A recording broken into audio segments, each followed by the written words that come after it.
On est aujourd'hui le dimanche 26 Cheshvan, on est le 4 novembre, excusez-moi, et on va commencer notre cours. Le Shabbat que nous venons de passer était un Shabbat très particulier, parce que c'était le Shabbat Chayei Sarah, Parshat Chayei Sarah, et depuis de nombreuses années, il y a une tradition ici en Israël que se réunissent à Hebron autour du tombeau des pères et des mères fondateurs d'Israël, se réunissent des milliers de juifs israéliens et aussi de très nombreux juifs venus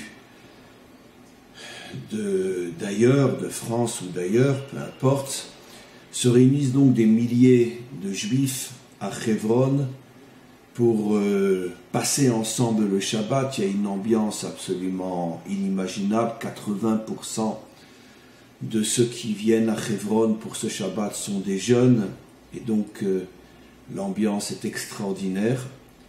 Et pourquoi ce Shabbat? Pourquoi cette tradition? Parce que la première fois dans la Torah où on parle du caveau des pères, c'est précisément dans cette paracha que nous venons de lire ce Shabbat, Parshat Chayei Sarah, puisque c'est justement à l'occasion du décès de Sarah qu'Abraham trouve et achète ce caveau de la main de Ephron, et il deviendra donc le caveau des trois pères et des trois mères, pas des quatre mères, puisque comme on le sait, Rachel est enterrée à Bethléem.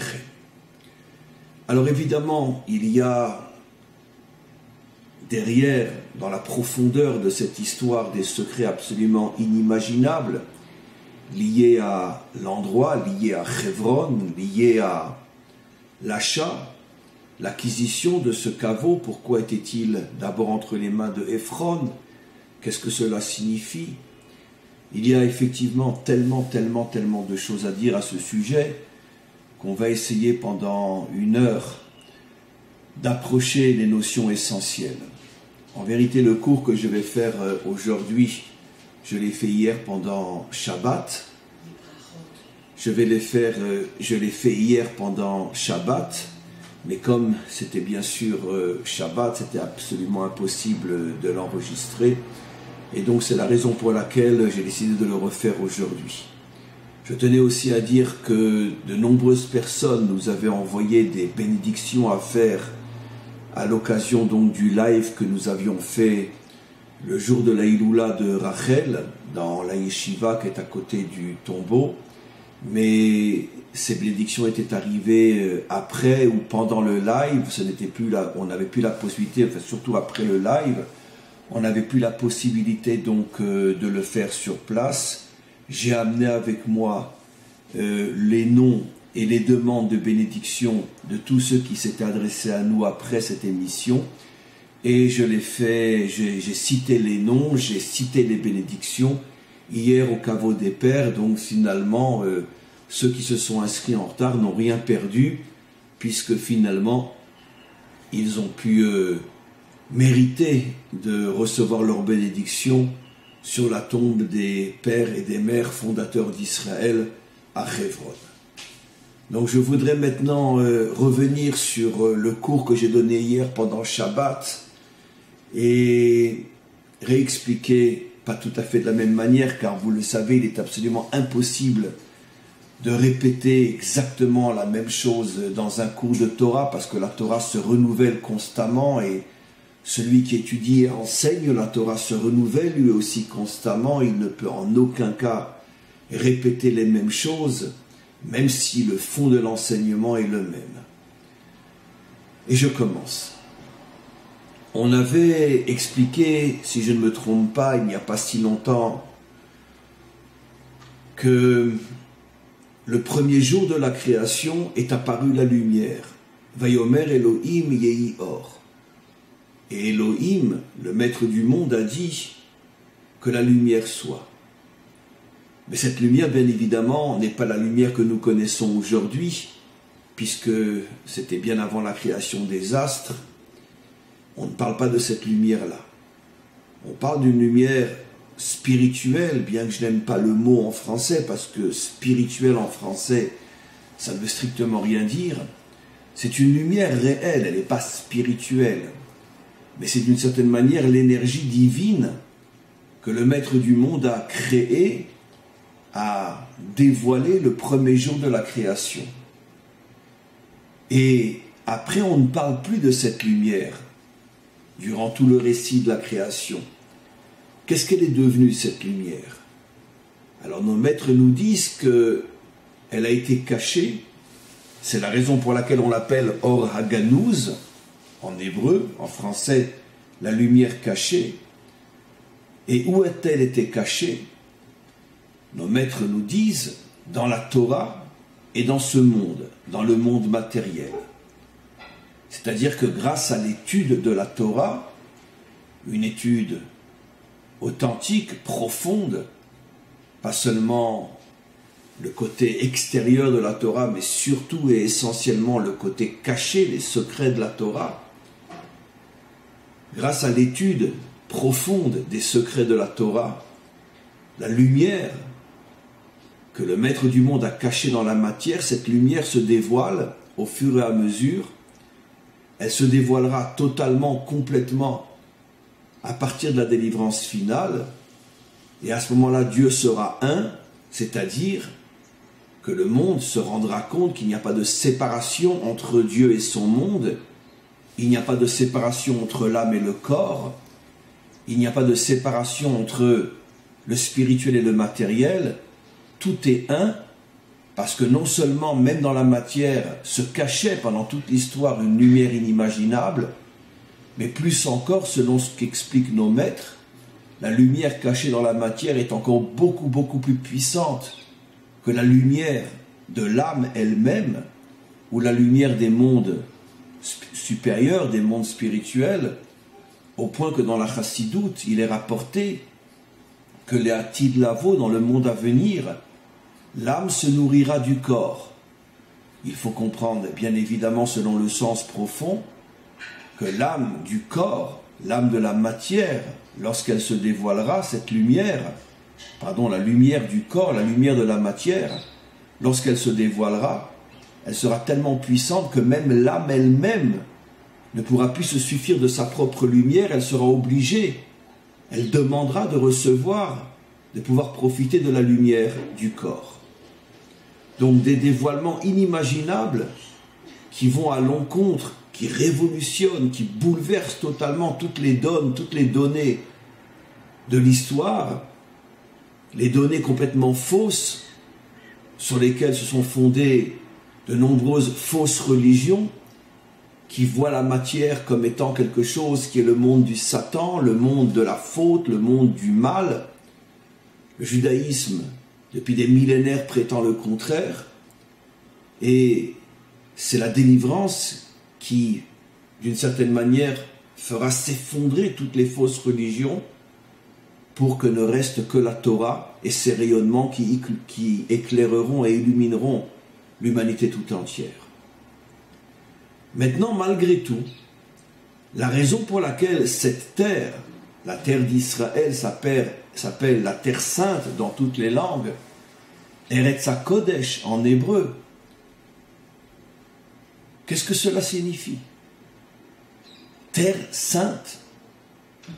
Alors évidemment, la plupart, pour ne pas dire la presque quasi-totalité de ceux qui ne comprennent rien au sens profond des choses, s'expliquent et expliquent la Terre sainte, dans la mesure où de nombreuses choses saintes sont apparues, se sont déroulées, ont été vécues sur cette terre. La présence des prophètes, les temples, puis après, chacun selon ses fantasmes, certaines religions qui sont sorties de là-bas aussi.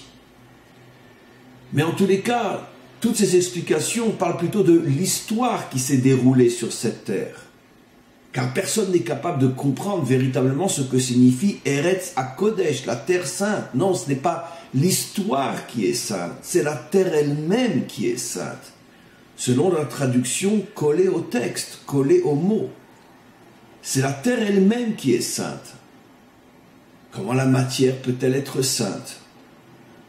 Alors l'explication va dans le sens de ce qui a été dit jusqu'à présent, parce que même si effectivement la lumière du premier jour a été cachée dans la matière, malgré tout le maître du monde a laissé un endroit où de faibles rayons pour l'instant par rapport à ce qui se dévoilera au moment de la délivrance finale, mais de faibles rayons malgré tout transpercent la matière au point que on arrive à ressentir quelque chose ici de différent partout ailleurs, et pas seulement le juif le ressent, même le non-juif ressent que ici il y a quelque chose de différent qu'on ne ressent et qu'on ne retrouve nulle part ailleurs, parce qu'il y a de fins, de très fins, mais malgré tout de réels faisceaux de cette lumière cachée qui transperce la matière de cette terre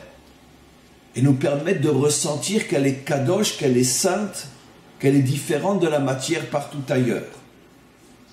Mais pour véritablement arriver finalement à Hebron, comme on le sait, chaque chose dans ce monde a une source, a un point de départ. Quelle est, en Israël, la source, le point à partir duquel sortent et se diffusent ces rayonnements qui se répandent partout sur notre terre, et de même, au moment de la délivrance finale, lorsque la lumière du premier jour se dévoilera partout dans le monde, où sera sa source? D'où vient la source? La source, bien évidemment, est en Israël, parce que aujourd'hui déjà, elle est appelée la Terre Sainte. Mais en Israël elle-même, d'où vient la source? Hebron. Hebron est l'endroit où le maître du monde a condensé, caché la lumière du premier jour, et c'est à partir de cet endroit que la lumière envoie des rayonnements qui se diffusent pour l'instant très faiblement en Israël seulement, et au moment de la délivrance finale, partout dans le monde, avec une puissance inimaginable, au point qu'on ne verra plus du tout la matière telle qu'on la voit aujourd'hui. Et comme je l'ai expliqué, même l'âme, même la dimension spirituelle, ressentira le besoin de recevoir de cette lumière de la matière tellement elle dépassera la lumière de l'âme elle-même. Mais tout part de Hebron et cela se dévoilera au moment de la délivrance finale. C'est la raison profonde pour laquelle Adam et Chava ont été enterrés à Hebron, parce que, évidemment, ils connaissaient ce secret, ils savaient qu'il y avait un point dans le monde à partir duquel la lumière cachée se répandra et se dévoilera partout dans le monde. Ils savaient bien sûr ce que je sais, et ce que tous ceux qui étudient la Torah profondément savent, et ils le savaient sans doute des milliards de fois mieux que nous, ce que signifie cette lumière. Ils savaient où elle se trouvait. Cet endroit, bien évidemment, ne s'appelait pas encore Hebron à l'époque où eux ont été enterrés à cet endroit-là. On verra dans quelques instants pourquoi Hebron, le secret du mot Hebron. Et donc, ils ont trouvé l'endroit, ils ont été enterrés à cet endroit-là, parce qu'ils voulaient être proches de la lumière cachée qui éclairera un jour l'humanité tout entière, au moment de la délivrance finale. Comment Abraham lui-même a retrouvé cette lumière? Nos maîtres rapportent un enseignement extraordinaire. À l'âge de 100 ans, lorsque Abraham vient de pratiquer la circoncision et qu'arrivent les 3 visiteurs qu'il reçoit et auquel il va servir à manger, c'est le texte que nous avons lu la semaine dernière, enfin, il y a 2 Shabbats. On voit, il y a un moment où le verset dit qu'il court après le bétail pour prendre un animal et le préparer aux invités. Et nos maîtres rapportent une tradition extraordinaire qui dit que la vache, l'animal donc qu'il voulait offrir au déjeuner, est rentré dans une grotte. Abraham l'a suivi. Cette grotte était bien sûr Maharat Marpella, parce que Mahara veut dire grotte. Au départ, c'était une grotte. Il est rentré dans la grotte et à ce moment-là, il a vu une lumière inimaginable qui l'a complètement ébloui. Il a senti quelque chose d'inimaginable qui se cachait dans cet endroit. Il a avancé et il a découvert les tombes d'Adam et de Chava, qui étaient cachées, que personne ne connaissait, même pas Abraham, et qui donc a été redécouvert par Abraham. Et c'est la raison pour laquelle il va garder le secret de cette découverte. Il ne va bien sûr le dévoiler à personne, sinon il n'y a aucune chance qu'il puisse acquérir cet endroit. Il enterrera sa femme là-bas, puis lui-même, dans la même paracha hier, puis après Yitzhak, Rivka, Yaakov et Léa. Et tous à côté d'Adam et Chava. Comme je l'ai expliqué dans un texte que j'ai envoyé cette semaine, il y a une raison profonde pour laquelle les tombeaux de Adam et Chava ne sont pas visibles aujourd'hui, alors on repère, on a un mausolée sur les tombes des pères et des mères, pas sur Adam et Chava. Il y a une raison profonde pour laquelle l'emplacement de ces 2 êtres n'est pas encore dévoilé jusqu'à aujourd'hui, seulement au moment de la délivrance finale. Pour ceux qui ont vu mon texte, j'ai expliqué la raison. Mais quoi qu'il en soit, donc, on comprend donc que cet endroit n'est pas par hasard. C'est pas parce qu'il habitait à cet endroit-là qu'il a voulu être enterré à cet endroit-là. C'est tout le contraire. Abraham a voulu être enterré à cet endroit-là parce qu'il avait découvert, bien évidemment, le sens secret, profond de cet endroit qui contient la lumière de la délivrance finale. Maintenant, on va le retrouver dans le mot Chevron lui-même. Comme j'ai toujours expliqué, pourquoi cette langue, comme la terre, s'appelle la Lashon HaKodesh, la langue sainte, parce que c'est la seule langue au monde, la seule, absolument la seule langue au monde qui contient tout le secret du mot dans le mot lui-même. Vous n'avez aucune langue au monde qui contient tous les mystères du mot ou du nom dans les lettres du mot ou du nom lui-même. L'hébreu, chaque mot, chaque nom, contient tout le secret de son être, de son existence, de son pourquoi, de son but, de son essence, dans les lettres et dans le sens du mot lui-même.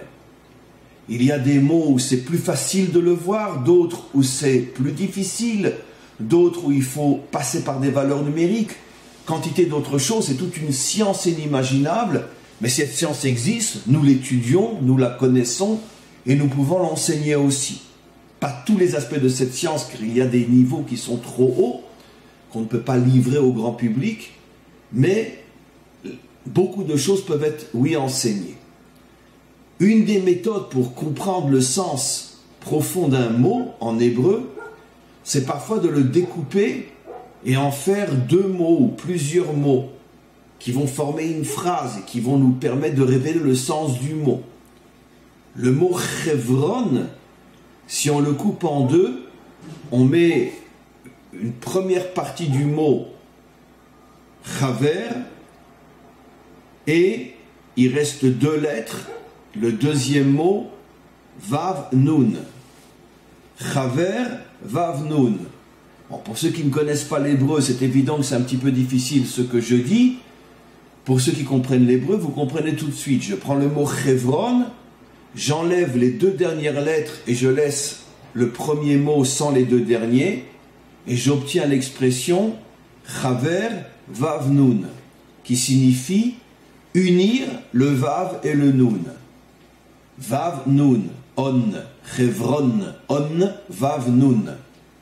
Et donc, Chaver Vav Nun signifie unir, car le mot Chaver signifie relier, connecter, réunir le Vav et le Nun. Ce qui veut dire que Chevron est l'endroit où s'unissent le Vav et le Nun. Alors, ça veut dire quoi? C'est quoi le Vav? C'est quoi le Nun? Alors le Vav, parmi toutes les explications possibles, et elles sont infinies, et je n'exagère pas, celle que j'ai choisi de vous transmettre est la suivante. Le Vav s'appelle Vav Achibour en hébreu, dans la grammaire hébraïque. Quand je veux relier deux choses, réunir, Chibour, Chaver, je mets un Vav. Par exemple, le premier verset de la Torah, Bereshit bara Elohim et Hashamayim. Au commencement, Dieu créa le ciel. Je traduis comme un idiot, c'est pas grave. C'est juste pour la règle grammaticale. Ve-haaretz et la terre. Ve-haaretz et la terre. Comment je dis et en hébreu? Le et en français, une table et ses chaises. Et en hébreu, c'est le vav. Le vav, c'est l'équivalent, si vous voulez, du et en français. Donc c'est pour ça que cette lettre s'appelle Vav Achibour, la lettre qui réunit. Donc différentes notions dans une phrase, on veut les réunir, on met un Vav. Et donc ça s'appelle Vav Achibour.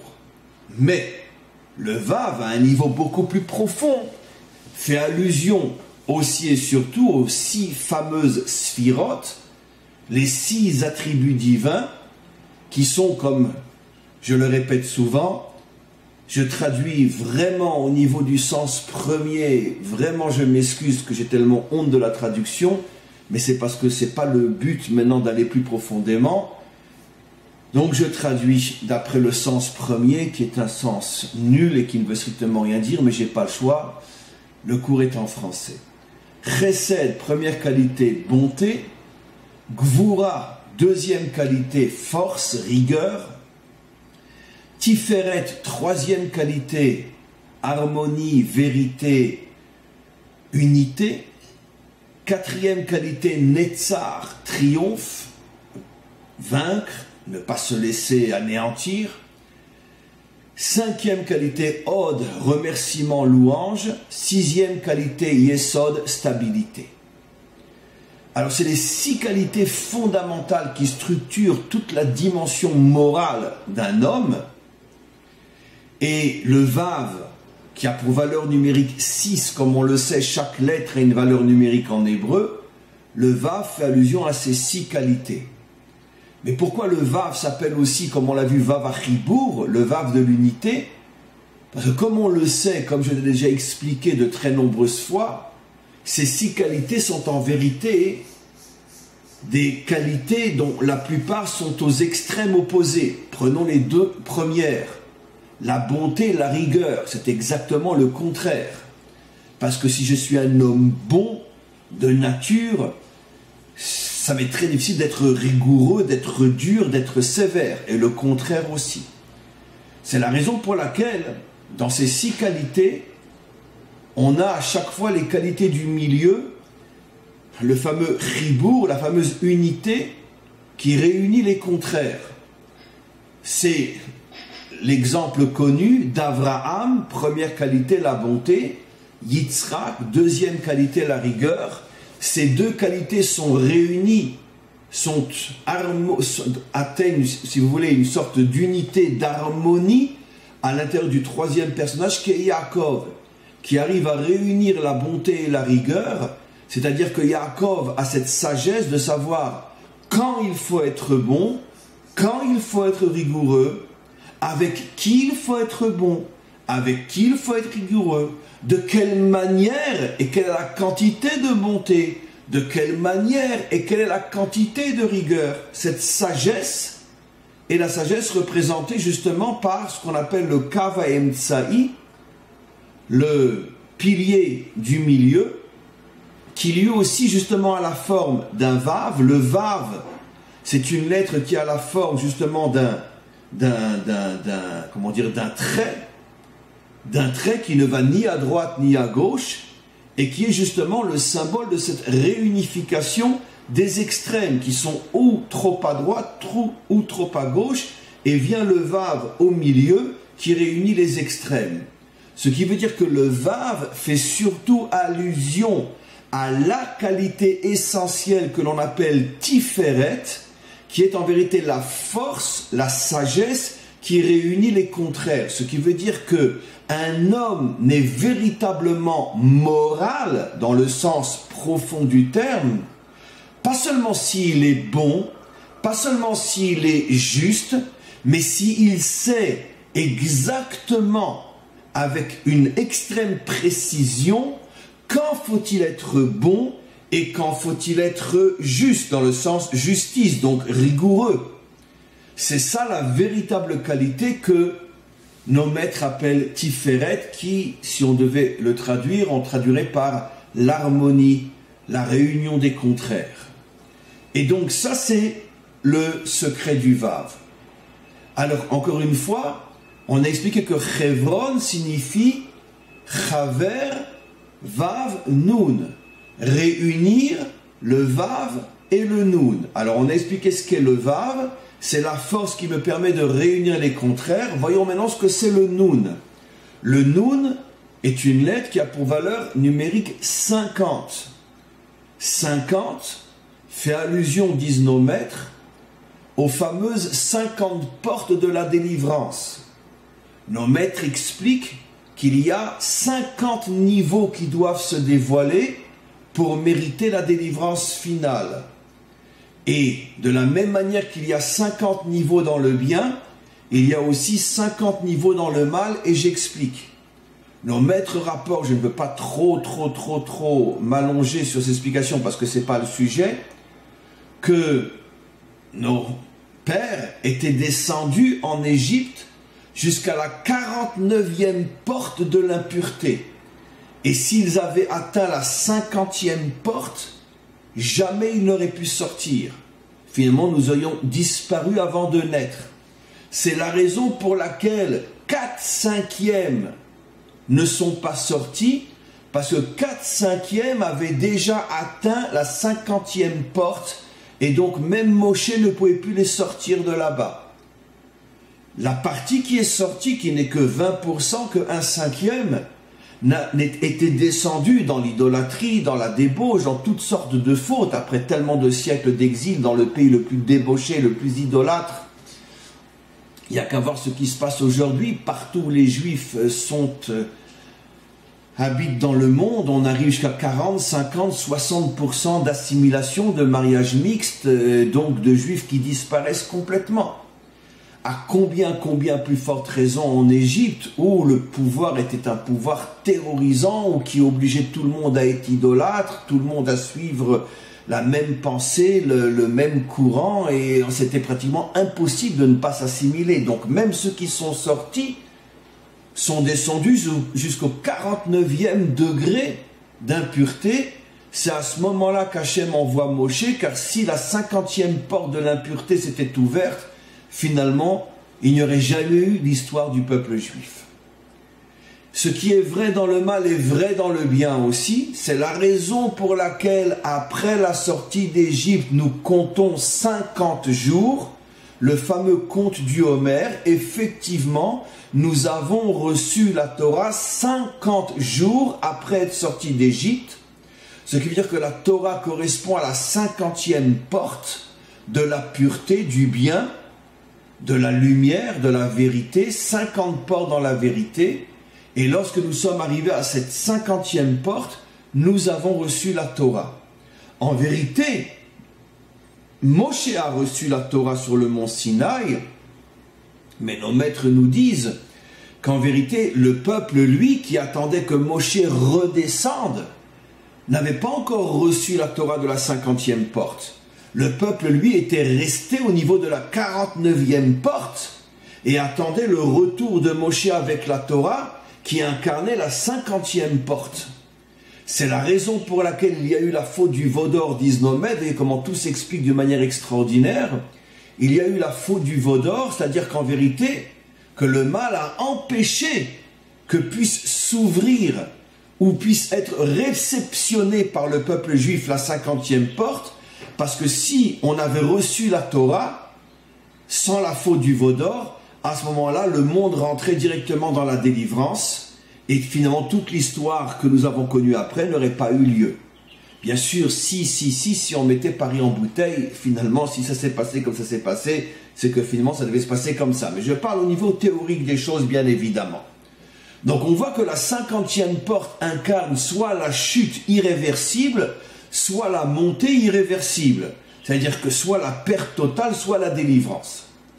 On pourrait expliquer pourquoi le chiffre 50 représente ces deux extrêmes, où la chute irréparable, par exemple, c'est dans cet état dans lequel se trouvait la génération du déluge, c'est pour ça qu'il y a eu la destruction totale, c'est l'état dans lequel se trouvaient Sodome et Gomorrhe, c'est la raison pour laquelle il y a eu la destruction totale, et dans l'histoire, à chaque fois qu'un peuple ou une civilisation disparaît complètement, c'est qu'elle a atteint bien sûr la 50e porte du non-retour. Alors pourquoi le chiffre 50?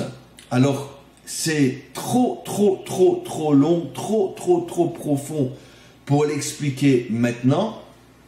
Je vais simplement donner de très vagues allusions en rappelant la chose suivante. C'est que si on regarde la lettre Noun, bien sûr pour ceux qui ne connaissent pas l'hébreu ça va être plus difficile, c'est une lettre qui descend très bas, complètement en dessous de la ligne. C'est comme un trait qui descend très bas, comme si vous voulez, vous prenez une barre de fer, vous creusez dans le sol et vous la faites descendre le plus bas possible dans la terre. Pratiquement toutes les lettres de l'alphabet hébraïque montent vers le haut. Il y a en vérité deux lettres uniquement qui descendent vers le bas, mais avec une petite différence, c'est le Kouf, dont le pied descend vers le bas aussi, et le Noun, dont le pied descend aussi vers le bas, avec une petite différence, c'est que le Kouf a une tête beaucoup plus grande, alors que le Noun, c'est vraiment comme je l'ai expliqué, comme une barre droite qui descend très profondément dans le sol. Alors, le Noun est une lettre qui incarne, d'une certaine manière, la descente complète dans la matière. Donc, la perte totale de l'individu, la perte totale du peuple, de la nation, de la civilisation, qui descend dans l'abîme de la matière et se perd complètement dans l'abîme de la matière. Mais par contre, grâce à ce que j'ai expliqué au début du cours, que dans cette matière se cache en vérité une lumière inimaginable qui est la lumière de la délivrance, ça dépend de quelle manière tu descends dans la matière. Si tu descends dans la matière pour t'amuser et te perdre, tu atteins la 50e porte, tu ne remonteras jamais. Mais si tu descends dans ce monde afin de dévoiler la lumière qui s'y cache, à ce moment-là tu remontes. C'est les 50 portes de la montée sur le mont Sinaï pour recevoir la Torah, et à ce moment-là tu apportes la lumière de la délivrance. Donc on voit déjà dans la forme du lettre Noun, on voit déjà une allusion au fait, comme j'explique depuis le début du cours, que quelque chose de très dangereux ou de très libérateur, de très lumineux se cache au plus profond de la matière. C'est la forme de la lettre Noun, où tu te perds complètement dans la matière, ou bien tu y trouves le Or Haganus, tu y trouves la lumière que le maître du monde a cachée dans la matière. Maintenant, pourquoi la valeur 50? Pourquoi le 50? Alors, ça fait allusion à des notions extrêmement profondes. Rappelons-nous de nombreux cours où j'ai expliqué que le monde a été créé avec la lettre He. He fait allusion à la lettre qui contient toutes les forces créatrices. Pourquoi? C'est pas le sujet, je ne peux pas tout expliquer dans ce cours. Mais c'est le fameux He qui a été donné à Abraham. Il s'appelait Avram, on lui a rajouté le He, il s'appelle Avraham. De même Sarai, on lui a enlevé son Yud, on lui a mis le He. Les deux ont mérité de recevoir comme lettre dans leur nom la lettre qui symbolise l'ensemble des forces créatrices. L'allusion est dans l'un des premiers versets de la Torah qui dit « Behe Bar'am », le monde a été créé avec la lettre « He ». Maintenant, le « He », comme on sait, a pour valeur numérique 5. Mais comme on sait aussi, l'ensemble des énergies créatrices sont du nombre de 10. Pourquoi les 10 sphirotes? Donc si tu multiplies 10 par 5, tu trouves 50. Ce qui veut dire que le chiffre 50 fait allusion à l'ensemble de toutes les forces créatrices qui sont contenues dans la lettre E, mais qui sont au nombre de 10. 5 fois 10, 50. Voilà pour le dire très très vite. C'est encore des milliards et des milliards de fois plus profond que ce que j'explique. Mais ça suffit pour le cours.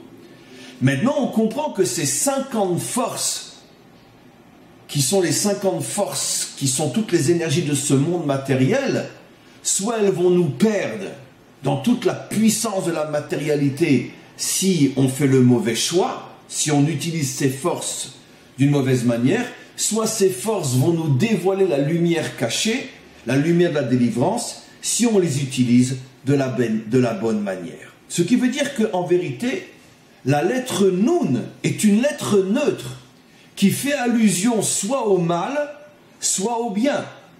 Donc la lettre Nun, qui a pour valeur numérique 50, fait allusion soit au mal si on utilise mal les 50 forces, soit au bien si on utilise bien les 50 forces. Et donc maintenant on revient sur Chevron. Qu'est-ce que c'est Chevron? Chaver, Vav, Nun. C'est prendre le Nun qui potentiellement peut nous perdre, on le rattache au Vav, qui est justement la lettre qui symbolise la morale parfaite, c'est-à-dire le sens de l'harmonie, de l'unité, la vérité. Et donc, si un homme a le Vav en lui, si un homme est un homme posé, un homme sage, un homme qui ne sombre jamais dans les extrêmes, même dans les extrêmes du bien, il n'est pas trop bon, il n'est pas trop sévère, il n'est pas trop en haut, il n'est pas trop en bas, il sait réunir toutes les forces contraires dans une morale qui est l'expression la plus haute de la sagesse authentique.